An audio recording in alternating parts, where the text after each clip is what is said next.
Thank you guys for coming together on such short notice. Obviously, given so many things that are going on in our country. I mean, we've got COVID, and then with George Floyd basically being murdered, and that video being shared all across the world. Talking with Lily, she emailed me, and we shared similar sentiment on the bigger picture and using this platform and your voices to be able to share your experiences, and not only that, your knowledge, and to help build a better future for all of us going forward. And I mean, I want to hear from you guys in terms of like, where do we even begin? Well, I just want to thank you guys for joining last minute. I texted them at literally 30 minutes ago and they were like, yeah, I'll hop on. So I want to thank you guys for being flexible. But like you said, right now, what's going on is horrific. It's awful. So many innocent lives have been taken, been the victim of, police brutality and unjust treatment. And that, I feel like, people, yes, we're acknowledging that right now, but it's just so much deeper than that. The riots, the arson, the frustration, the protests. It's just built up frustration for centuries. So I just want to put that out there and kind of drive the conversation with that. I mean, you guys can share your stories as well, but for people to understand that, I think is really important. In talking about these deaths, you have to understand the history of it as well. Yeah, I think that if you don't know your history, you're bound to repeat it. I think that's one of the most important aspects to these conversations, if you're going to have a conversation, is that it's not enough just to post your quick little, oh, this is terrible, whatever meme or saying that you are to contribute to this, because in times like this, it can sometimes feel like you're just being on brand, or it can seem like you're just trying to be on trend. And in reality, it's interesting, or you really want to see those people that are going to, when the hashtags go away, they're going to continue to drive these conversations. And the only way for you to have these conversations, regardless of how uncomfortable you are, is for you to understand that this is not anything new. This is something that has been happening since civil rights, since before civil rights movement. This is something that happened 30 years ago with Rodney King, with the riots going on there. And again, I'll reiterate what I just said. If you don't know your history, you're bound to repeat it. This is not anything new, but also at the end of the day, this didn't start with George Floyd. This didn't start with Ahmaud Arbery. This didn't start with Breonna Taylor. This didn't start with Tamir Rice. This didn't start with Trayvon Martin and Ira Gardner. The fact that I can continue to name these people like this is a problem. And the fact that this all happened within the last 5 to 10 years is a problem. The fact that the first 3 that I named happened within the last month, 2 months, is a problem. And I think that, it's just the reality of the fact that our skin color is the only reason why these individuals were targeted. I just want everyone to understand it's traumatizing. Having to experience racism. And if you're uncomfortable speaking about it, imagine how uncomfortable those that are people of color are walking through the streets and are nervous about wearing a hood because of what happened to Trayvon Martin. Every time you get pulled over by a cop just for speeding, having to make sure you're texting someone what's happening or reporting to make sure that if something happens to you, it doesn't go in vain. These are luxuries that non-people of color have every single day, to where Black Americans in this country have to have those conversations from the time we have to walk to the bus stop by ourselves, right? 6 years old, we're having conversations of what to do if someone stops you. And it just continues to go on day in and day out. And so I think that it's integral to understand that this isn't just a hashtag. This isn't just a trend. These are people's lives. And this is the reality of every single person of color that you encounter. And for you to want to be of assistance and to be an ally, you need to understand that. You need to educate yourself on that and continue to have those conversations with those that may not see or not be in contact with Black Americans every single day. Right. And just to elaborate off that, I mean, that's kind of, I've had a lot of, my white friends, they're asking, well, what can I do? Because sometimes they feel like they're just jumping on the bandwagon. And I think it's important to understand, and I've made it a point to everyone I've told, is that, I understand that you want to help right now, but in a few months from now, if I can call on you, I need to know that you are in this for the long haul. This isn't something that's just, right now, what can you do in the now? It's what can I do 20 years from now? This is longevity. For as long as Black people have been oppressed, it's going to take us almost even longer to get back to doing this together and doing it the right way. And I think we have to, again, educate. That's probably the biggest piece of all of this, is making sure that people understand what is happening every day, and understanding that there are ways to change. And having those hard conversations with people who might not encounter Black people every day, I think is the biggest part. Because, I mean, I know from like where I come from, there's kids that grow up in small towns and they've never met a Black person until they get to college. And so they don't understand, they were never taught. So it really starts at home. Parents educating their kids and understanding to love one another, treat the people that you see equally. It really does start at home, because, again, a lot of people just have never had to be taught about other races. So just educating and getting comfortable with being uncomfortable and talking about the topic. So I guess the only thing I'm not gonna like repeat anything anybody said, because they're all spot on. But I think one of the main things is, like, if you you don't want to look back at this and, like, as a parent, as an adult, like, looking back on it and be like, oh yeah, like, I posted something, or like, I told one of my friends I love them. Like, if that's all you did, you're gonna feel like you want to be able to tell people that you are a part of that change. You are a part of the change that is happening today. So, like, I mean, and I think that's kind of like an incentive for people, for non-Black people, to be a part of it, which is, I don't necessarily think that's the reason people should be doing this, but I do think that if you tell them to be a part of something more than just part of a fad, they'll be like, okay, and then they'll actually, not for the right reasons, but they'll actually educate themselves. They'll actually start informing themselves about these things, and not just asking Black people, but actually being interested and going after these problems themselves. So I think that's another way to kind of get the ball rolling, is like, you don't want to look back on this and be like, I wasn't a part of that. Like, you want to be, you even want to be part of, like, I used to think this way. I didn't realize that I had these microaggressions. I didn't realize that I was, like, low-key racist, but I opened my eyes, I made a change, and I was part of this this movement. I think that's more powerful than anything. And that's why I think it's so important for non-Black people to address, like, truly address their issues, not just be like, I'm not racist, but be like, what racist thoughts do I have? Like, is this racist that I did? Like actually asking themselves hard to answer questions.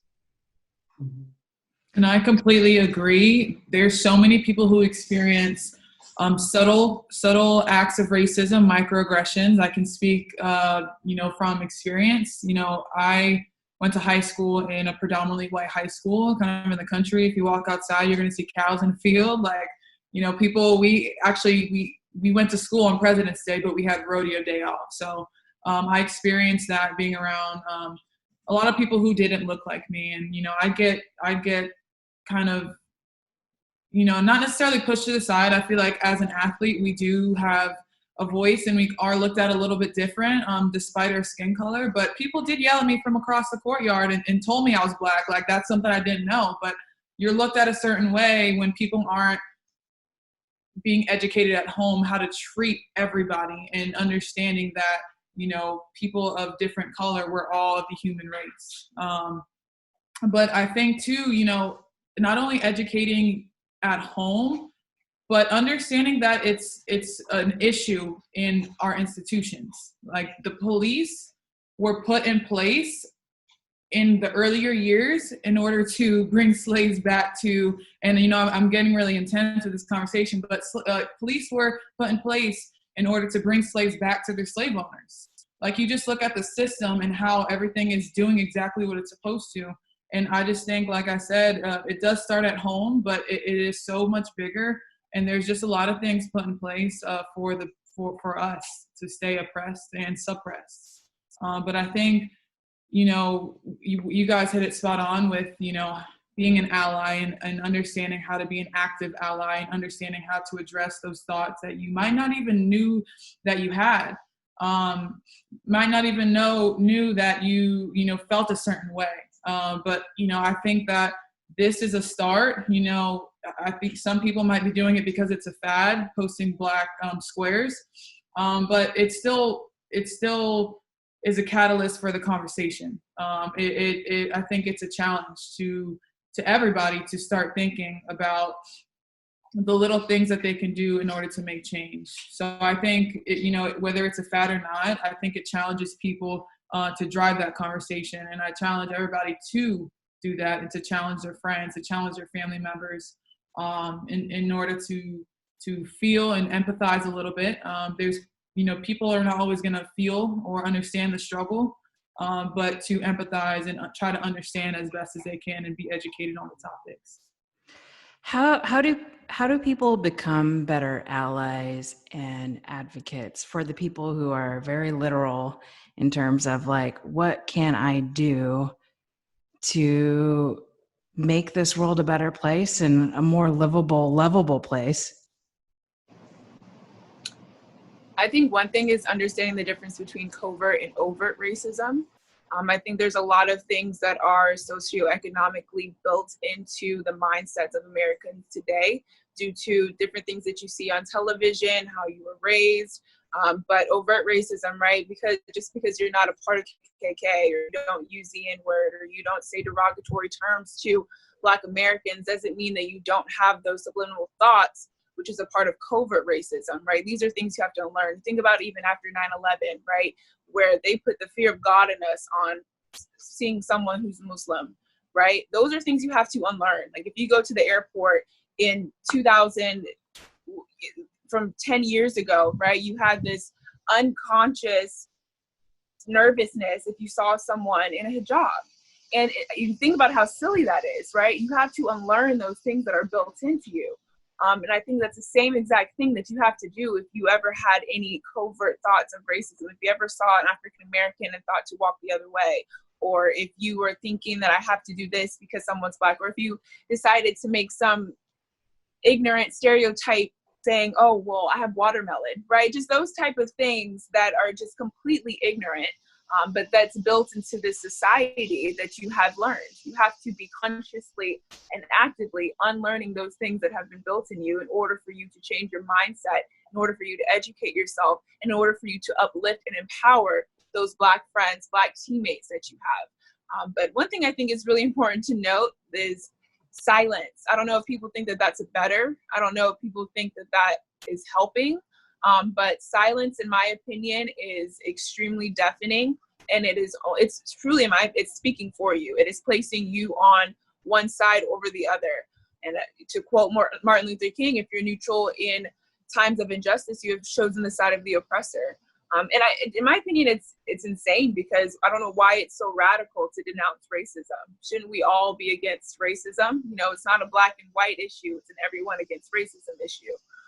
So I think if you really want to be a part of the cause and really want to help, you can start by unlearning things that have been built in you to make you think that one particular party of people are better than another, that you probably didn't even realize were about it. I mean, I think there's a lot of really good people out there that don't realize that they have these microaggressions, have these thoughts that come up in their mind, and why it is that they think them.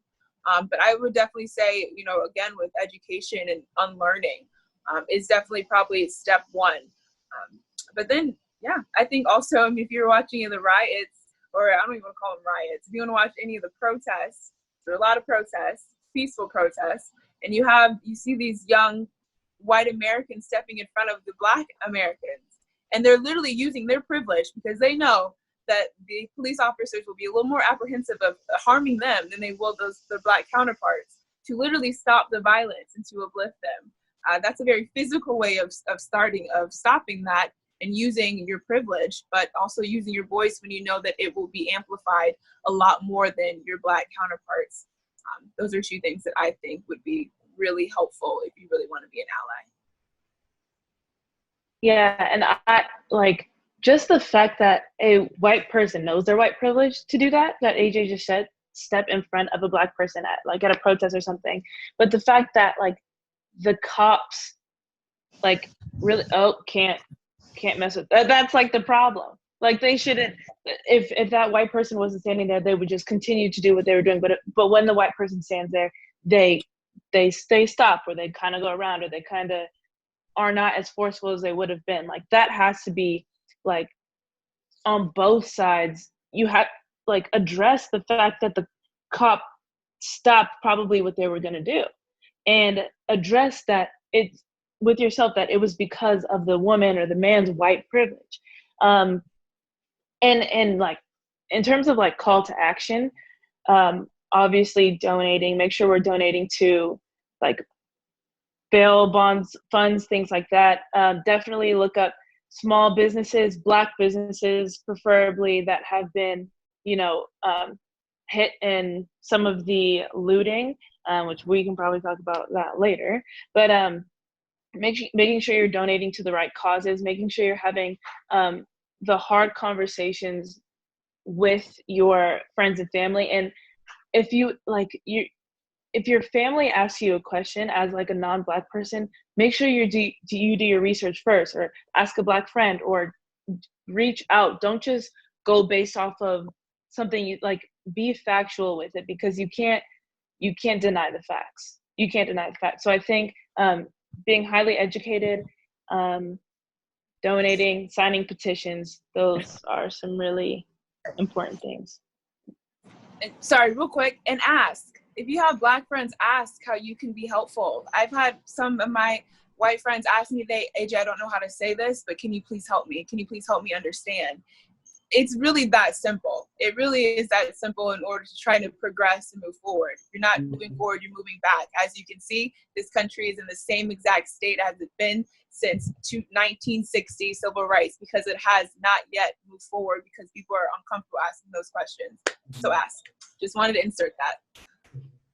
One of mine is really just almost like a self-reflection. Before you even become an ally, you have to understand that you're going to have to put away a little bit of your pride, and you're going to also have to understand that it's not about what your dad thinks, what your mom thinks, what your boyfriend or husband or wife may think. You have to be able to think for yourself and be able to make decisions based on what you know is the right thing to do. So when you hide and you put away that pride, and you're not worried about, well, is this going to mess up my relationship with so-and-so, or is this going to mess up my brand? You have to be able to put that aside before you even think about asking your Black friends. Because when they say this is what you can do, you have to be willing to do it. I agree with you guys 110%. I just have a question. So obviously you have to be able to confront that internally, but how do you, I feel like a duty to educate, as I'm sure you guys do as well. How do you try to educate somebody who is white, who is also colorblind? They love everybody. How do you educate them into thinking a certain way and understanding the history of it, understanding the struggles? Because I've came into contact with people who have a lot of buts, who make excuses, you know what I mean? Who will discredit these protesters because of the looting or the arson that's also followed by it. So how do you confront that, and how do you continue to educate when people are there's stubborn people out there who don't necessarily understand the scheme or the picture? Yeah, Lily. So I have had like a conversation with someone about like the fact that everything that's happening is like 0% new, like 0% new. And the example that I use, to answer your question, I think it's like trying to truly educate them. And like people don't always want to read books. We got to send them like documentaries. We got to show them pictures, because pictures are worth 1,000 words, however many. And then videos, things like that, documentaries are like worth even more if it can. There's production that can really hit the heart, But I was like explaining that when I was on Team USA, especially like the first time I was on like a USA team was when I was in juniors in 2015, and it was like around like I was there for the whole Colin Kaepernick thing, and like how to feel as a Black athlete, especially on a predominantly white team. But one of the things I had to teach myself when I'm standing for the Star Spangled Banner is that I'm not standing for the history of this country. That's not what I'm standing for. That's not why my hand is on my heart. That's not why the Star Spangled Banner means anything to me. But I will say that it is, if you've read Maya Angelou's or like ever heard it, her poem, and Still I Rise, that's like my favorite poem. She says, the dream and the hope of a slave, like basically like lives through me, right? So when I'm playing, I play for my ancestors that I like don't even know. Like the people that fought for us to be where we are today, which is, not even the best place.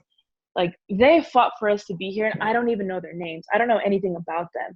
So when I am standing there, I'm standing for the fact that they thought that, and that they did create a better America for Black people.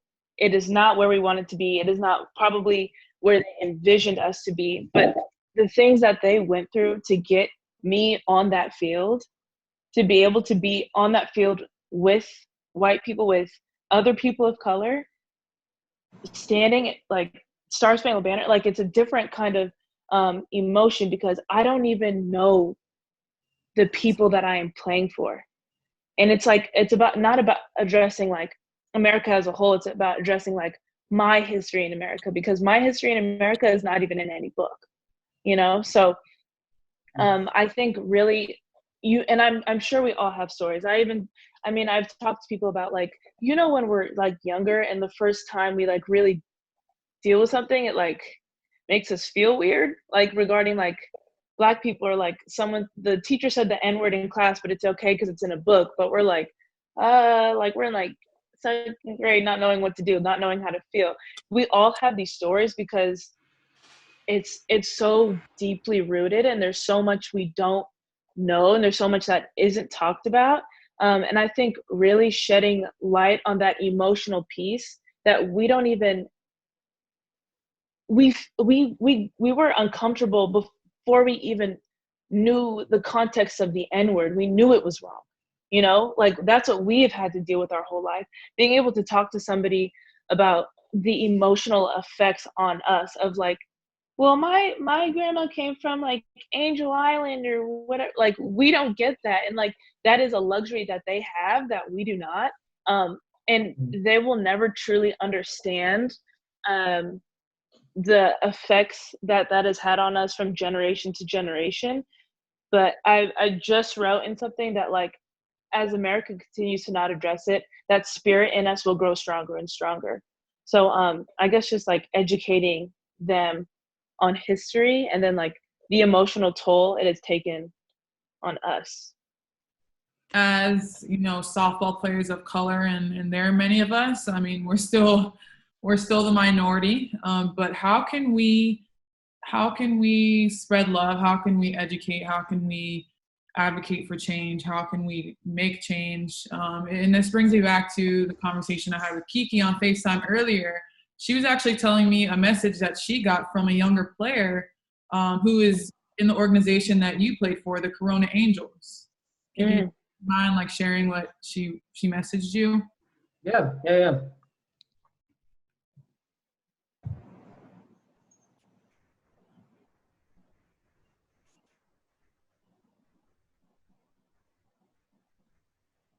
Brief intermission. You got it. You got it, or you want me to get it? You can just say the kind of gist of it about how this young girl just came to you and asked you what the softball community is doing. Right. So she pretty much just reached out, and she is biracial. So that was kind of the first thing, but it was also that she was just very passionate about just bringing justice for her fellow African Americans. And she was like, am I naive to think that like the softball community is doing a lot? Because I feel like there's a lot of things that we come together in the softball community about, a lot of just different things, different families, coaches, we're always willing to support. But the fact that, she was like, am I, crazy to think that the softball world's not even talking about it? And I was like, you're right.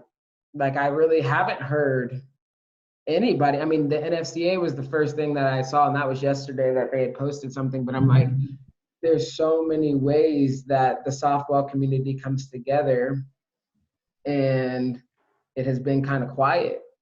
And our sport is predominantly white, but there are a lot of, young Black girls that are coming up in the game. And I told Lily this earlier.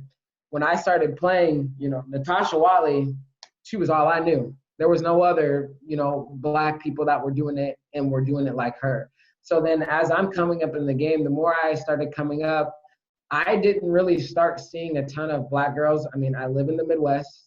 So during travel ball, didn't really see it a ton unless we were, out in Georgia on the East Coast, or we were out in California.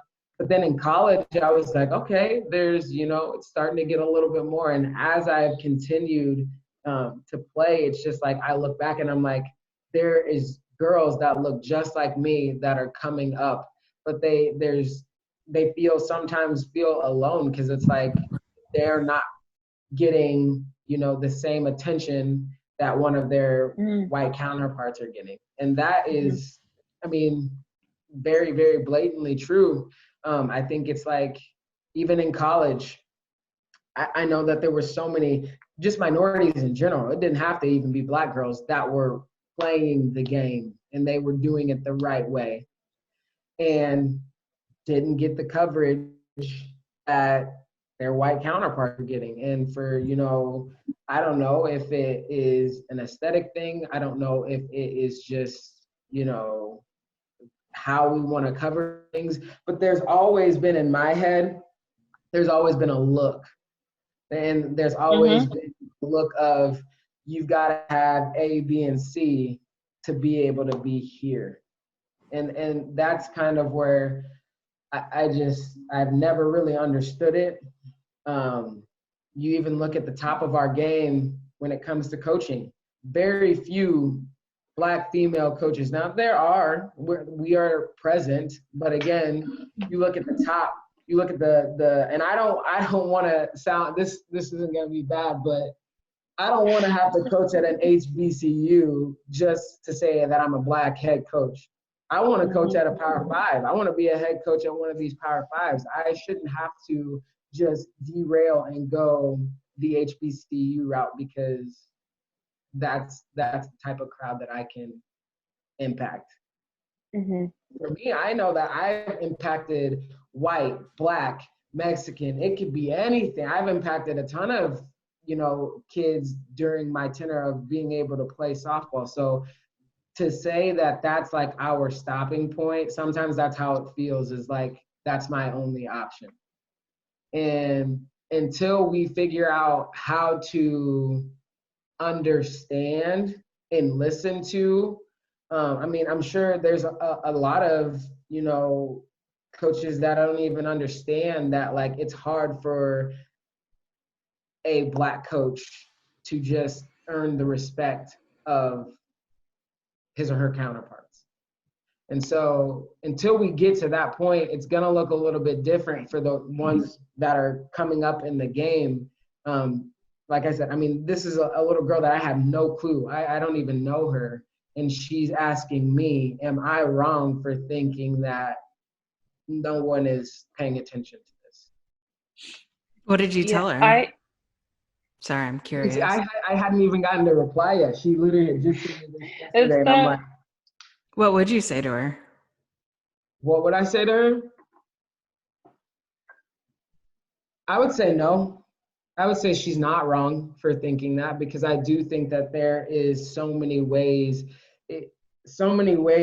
to talk about this. Like, it is a very, very hard conversation. But when we find ways to, prime example, young girl, her dad passed away in the softball community. I'm just seeing stuff on Twitter, and they started a GoFundMe for him, and all of a sudden it ended up hitting universities, big universities, saying, we want to support this. This is our softball family. So when it comes to something like this, I don't know what things that we could do in my head, but what are we doing? What is the softball world doing right now? Tell you from my experience just this morning, and this is hard. Yeah. I asked the people in power on my team to issue a statement, and if they're going to, and the answer is no. And and I had a heated conversation about this too. And it's not only about the fact that you're writing a couple words in a box and posting on Instagram. It's for me to know that this team that I stand by, that I play for, that I support, supports me too. Mm-hmm. You had multiple players in your organization who have been who are people of color, and I've played for you. So for me, it's disheartening. It's a number of things, and I don't want to go into depth, but for me, if you have a pride night, if you designate your uniforms, your BP tops, doing stuff on Instagram about pride night, why can't you put out one statement? Why can't you allow the people to know that you stand with us through this time of, this time of struggle, this time of heartbreak? So from my experience, like I feel like unheard in on the team that I feel like I've supported. And so that's a firsthand story happened this morning. I feel like there were other agendas and that was insinuated in some of the dialogue. But, a simple statement just, to let your players know that you stand by them. Our percentages and you look at college percentages, the Black softball players, we make up less than 10% of the game. So, more times than not, you're going to have 2 or less softball players on each team, if that. And that's growing up in Florida. You had your token, your Black slapper. And I know Kiki, I know Jazmyn, I know AJ, you can attest to that too. You have your token minority on your team. So Black players don't make up the game. But I want to know that you stand by me because I've stood by you. So for me to ask for a statement, I feel like it feels like it's so little. It's the least they could do. And it's the absolute least. It's bigger. It's the bigger picture here is if, again, long haul. I want to know that if I continue to play for this organization, if I continue to be a part of something, that you are going to stand by me and my beliefs and my views, and you're going to make me feel a part, because that's all I've given to the team that I'm on. All of us, every team that we've ever been on, we've probably always been a minority, so we've always made sure that we could leave our mark wherever we land. And so that's the smallest thing is just, hey, this is all I'm asking, that you support me and that you continue to support me. But when you get a no, Could not. It just makes you feel really little, really, really little, because it's like, dang, then I just don't mean that much to you, or my life doesn't mean that much to you, or the people beside me, the people who are watching. You have to understand it impacts more than just me. If you say yeah. you're saying no to the 10%.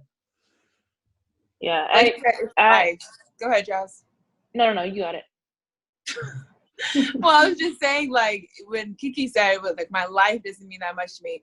You know what I just feel like, I mean, I'm going to go back and quote him, okay, again, injustice anywhere is a threat to justice everywhere, okay? If we're not supporting Black rights, who's to say LGBTQ rights could be taken away? Who's to say women's rights can't get snatched away? Like, this isn't just a singular issue. And then you sit here and you, again, as I said before, I don't understand why it is radical to denounce racism. I don't understand why it is something that isn't an instinctive thing to do. Like, someone's being murdered based off the color of their skin. Why do you feel conflicted in saying, I don't think that is right? You know, to me, it doesn't make any sense. But in reality, if we're thinking about change, if we're thinking about how to make a shift, I think we have to be vocal. I mean, in reality, right, they tried to shut down Colin Kaepernick and what he was doing. Right now, they wish they would have listened, to then there wouldn't be people out in the streets. Then there wouldn't be people doing things. Now you see cops kneeling. Right now, it's welcome, because the alternative, right? The alternative is demanding that you give us these rights rather than asking kindly. And so I think that in order for the change where we're asking these teams, right, that we go to war for every single day, that we're on the field for every single day, literally just asking you to do the same off the field that I do for you on the field.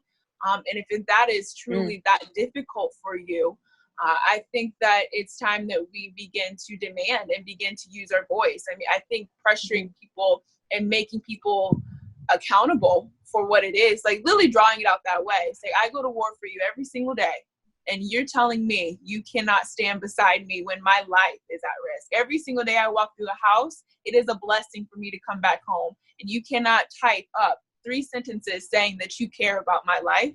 You know what I mean? I just think putting things in perspective that forces people to have that thought process, I think is what is truly going to drive change. And the only way it's going to drive change, the only way LGBTQ had rights is because they went out and forced it. The only reason why women have rights right now is because LGBTQ forced it. The only reason Black people have a little bit of rights that we do have is because Martin Luther King, Malcolm X, the Black Panthers, all those people forced it. And so I think if we're trying to force the change in a culture in softball, we have to force it. Because it's clear, due to what Lily just said, asking is not doing anything. Yeah, and how we have to address the top as professional softball players, we also have to understand that when we were younger, all of us probably at least thought once, if I was white, I would have, gotten a little more money. If I was white, I wouldn't be like, if I wanted to play shortstop, no, but because I can play outfield because I'm Black, right? Because I'm fast and I'm so athletic, blah, blah, blah. All of us have thought this. All of us have thought this.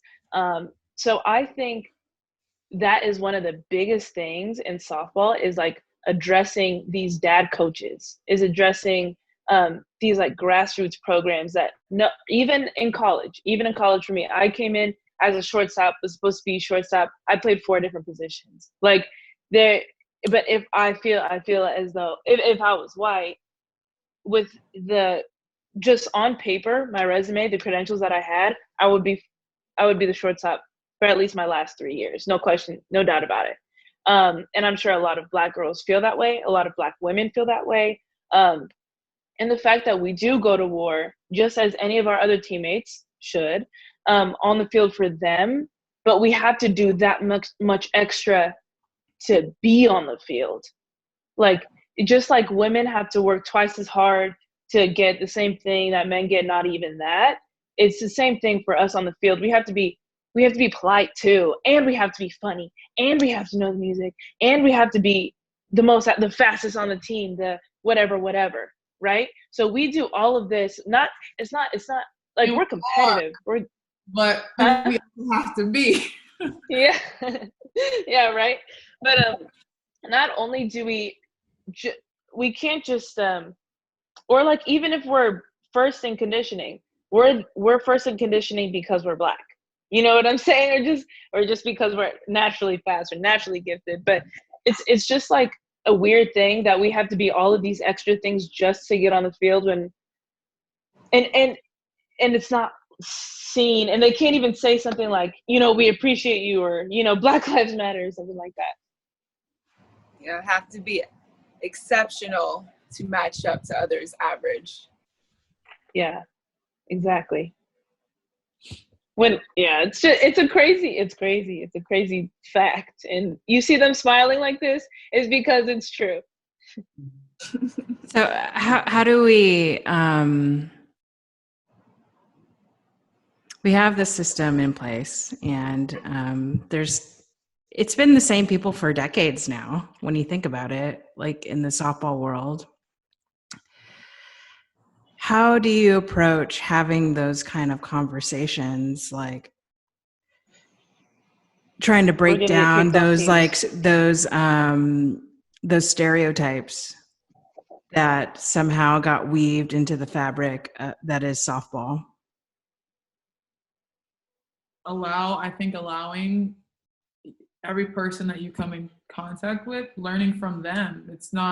There shouldn't be stigmas, there shouldn't be preconceived notions. Allowing the person that is right in front of you that teach you about themselves, and let each individual teach you about themselves without having these preconceived notions about everybody and the whole race and being profiled into this, into that. But we talked about earlier, it's an unlearning process, also a learning process, but an unlearning process, taking away everything that you were taught, whether it was media, whether it was parents, whether it was, from your own experience, and thinking that everybody is the same, just unlearning those thoughts and those ideologies.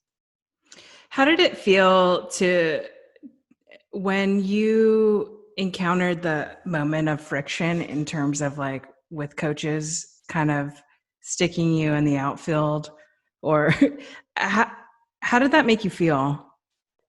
And how did you respond to that whole situation? I'll never forget when it happened to me. Are you talking? Everybody? Yeah, I'd love to know. Kiki, why are you laughing? Because I will never forget it. Like, it's something that to this day, I talk to my dad about it. I'll never forget. There was a new kid that was coming. This is on my 10U team. And I, played shortstop, second base my whole life. Tried to pitch for, the very beginning, didn't work out. So I went to shortstop, second base, and I loved it. That was where I wanted to be. New girl comes on the team. New white girl comes on the team, and he says, Kiki, she can't play in the outfield. She's not fast like you. And I'm like, in my head, I'm just like, well, yeah, no, duh. I know she's not faster than me, but like, so what are you saying? So I get demoted because she can't do something? Well, maybe she should be on the team. This is her tryout, right? She's coming on the team and she's trying out. And I'm like, from then on, I was just like, I really wondered to this day, I probably would have been a great shortstop in college, but I never even got the chance. And I did end up falling in love with the outfield, and I'll never, regret being an outfielder. But again, it was just something as slight as I had to move because somebody else couldn't do something. So, it was just me. Like, why was I chosen? And it doesn't even make sense. That logic doesn't even make sense. It doesn't. And I've tried to make sense out of it. And again, that's why I said, well, yeah, I know I'm fast, but like, why can't I do that? Like, why did my position have to be taken away from me? And I was doing it well, so it's crazy. You're right. It just doesn't make sense, but it happens to so many. Same with slapping.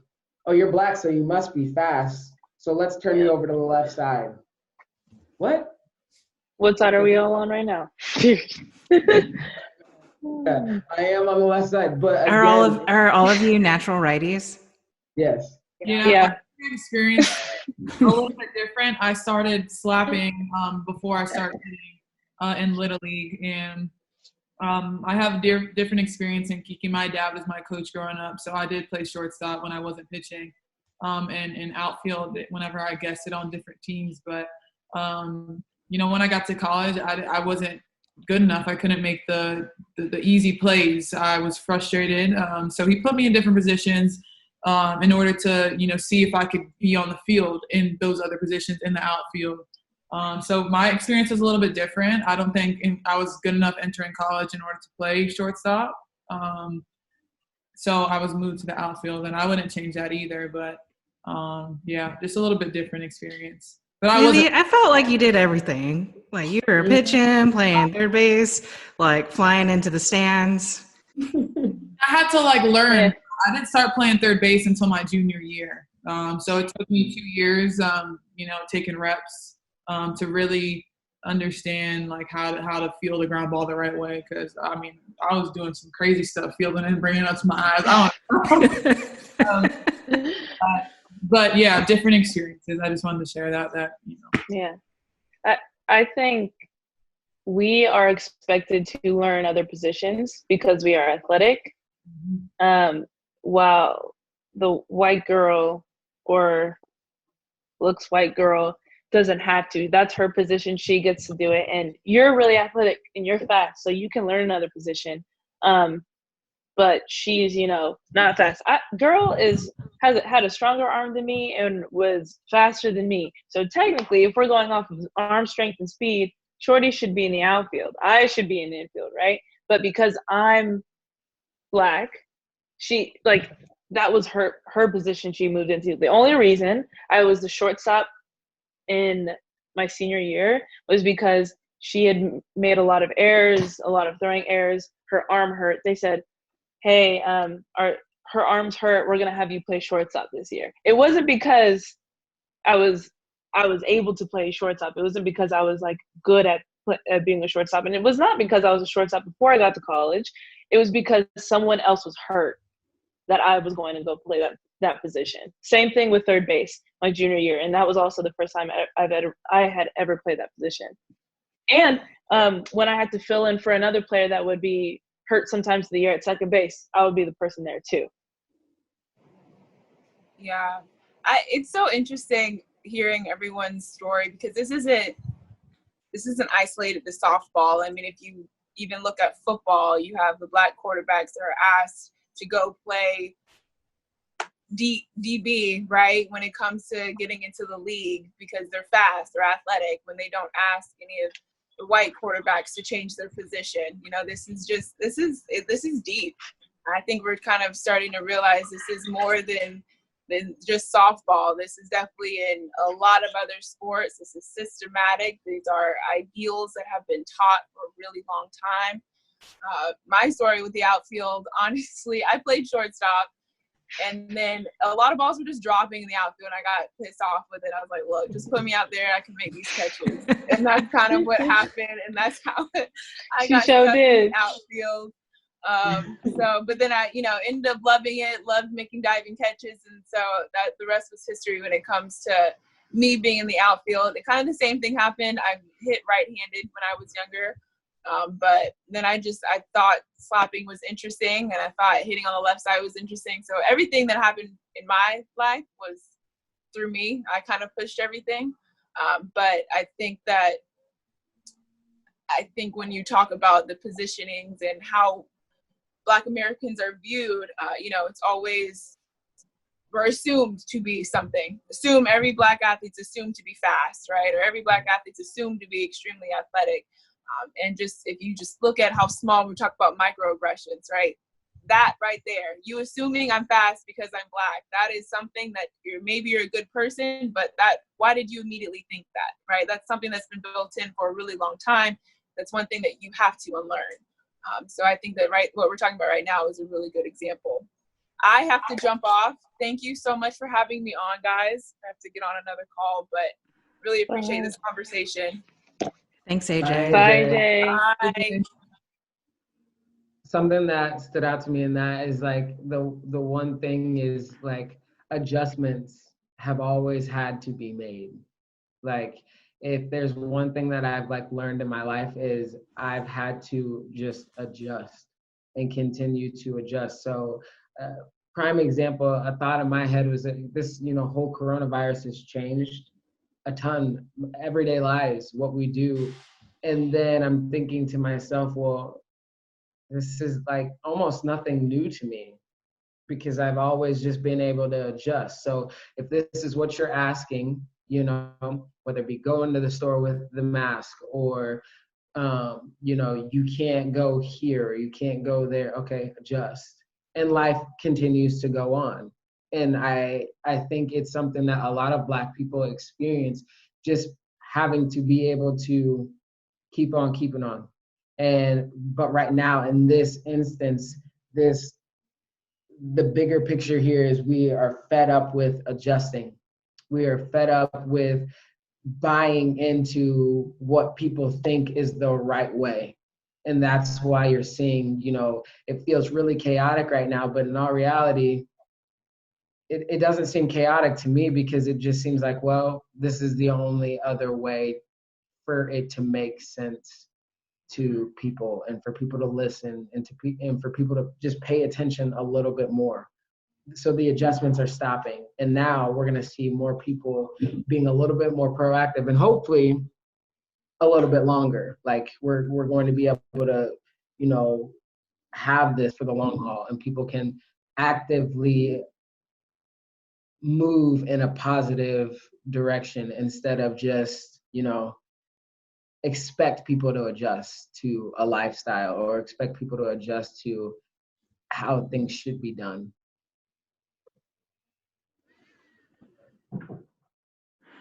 That was a lot, y'all.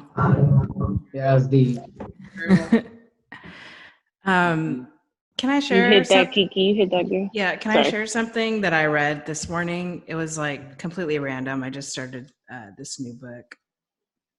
And for some reason, it just like resonated with a lot that's going on. If a factory is torn down, but the rationality which produced it is left standing, then that rationality will simply produce another factory. If a revolution destroys a government, but the systematic patterns of thought that produce the government are left intact, then those patterns will repeat themselves. Throw away. What'd you say? Throw away the government. Yeah, like I mentioned before, like really that resonates with me too. When you think about what I said about the police force and why they were put into place, like this is history that repeats itself. And I think with the riots and everything that's going on with these current events, like you think about Martin Luther King when he was assassinated by the government. Do your research. Like a week later, the government passes a law, kind of stitching together some of the loose pieces on like voting rights and housing rights. So I think this is just another part of history. We want change. We're demanding it by, protesting and looters are going to arsonists are going to light fire to buildings, but I think people want change in the institutions, and you're completely right. That book's right. This is what America was built on, and that's history keeps repeating itself because it's the same thing over and over and over again. But we want change. And no, you go. I just was saying it's kind of a scary thought too, because it's like if history does repeat itself and we don't come out of this, any different 20 years from now, what does it look like? It's scary. You're right. Things are going to just rebuild themselves. Yeah, all of this happens, but it's going to rebuild again. But if we have a say in how we can change things right now, right now more than ever, I've never heard it so clear than right now. I've never had more people pay attention. And digging into the details, I think, is the next step. But really just, it could be a kind of a scary thought, because it's like, you don't want that to happen. You don't want it to just repeat itself. And we have the attention of so many people that are at the top to make a difference. And I just hope that, you know, this time is a reflection time for everyone. 2020, I mean, yes, it has been hell from the jump, but I will say this is probably one of the biggest blessings in disguise, because starting with the coronavirus, you know, making people come home, work remotely from home. Well, maybe I'll pay attention to my family a little bit more. How much do I press and put my time into work? Maybe I should back off of that a little bit. Or maybe other people's lives matter more than my own. And maybe I should start educating myself and teaching myself things that I've never learned. So it's like a blessing that, you know, this is all happening. And it sucks that it had to get to this point, but this is bigger. Like, we can get to a point where if we learn from this, we can come out on top of it. But it's going to take time, consistency, listening, and learning, I think is the biggest part of this. So, and I think above all, while we do this, just be conscious. Sorry. Where are we going, Jazz? Where are we going? I was just to the laundromat. Anyways, but I was gonna say that like, obviously, like, so happy that part of the book resonated with you, and that things like that will start to resonate with more people, and to, on top of that resonating with you, to understand and to realize that is something that Black people have known and dealt with for a very, very long time. So, like, and I'm sure you understand that, but like, this like realization for some people right now might really be brand new for them. But to understand that we are in such pain because it's not brand new to us. Thank you, Jazz. Yeah, thank you. I was also talking to Kiki this morning about maybe putting something together. Y'all just be having chats without me. That's crazy. it just happened this morning. I called her after my little heated discussion with, you know, people who denied my request to put out a statement. And I kind of wanted to get her perspective on it. That's actually when I texted you too, this morning. But I would love to figure out a way to get the softball community involved all together in creating a safe space for people to maybe talk about their narratives that they've, you know, dealt with, the things that they have gone through and encountered, different situations, and kind of figure out just like what we can do together. Like, you know, Kiki and AJ and Jazz said, this is not going to be something that happens tomorrow. It's not going to be something that happens the next day. It's something that we have to consciously be aware of and be active about. So I think starting the conversation that people might not feel like they have access to, or not even access to, but to learn from people who are older, are in the same softball community, because, you know, that girl that wrote Kiki, I'm sure is not the only one who feels that way. So I think creating, like, you know, a forum or a discussion to where people can come in and learn and share.